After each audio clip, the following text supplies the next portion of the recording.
Militer Rusia 11 Maret merilis rekaman awak tank dan pertahanan udara bekerja di garis depan. Tank Rusia menghancurkan peralatan dan tenaga kerja angkatan bersenjata Ukraina di garis depan.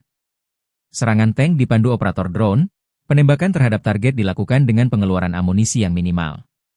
Sementara awak anti pesawat dari kelompok pasukan Vostok berhasil melawan ancaman udara berkat pendekatan komprehensif dalam mengatur pertahanan udara.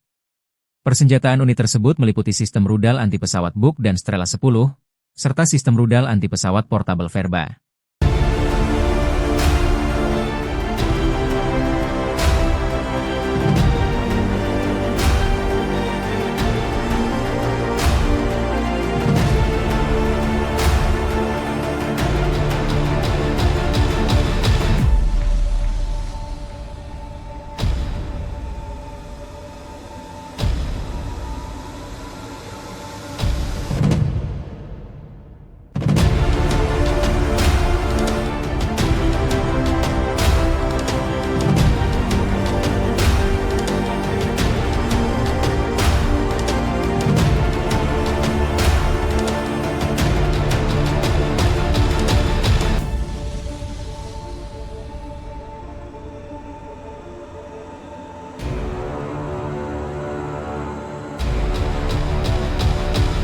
Download Tribun X sekarang, menghadirkan lokal menjadi Indonesia.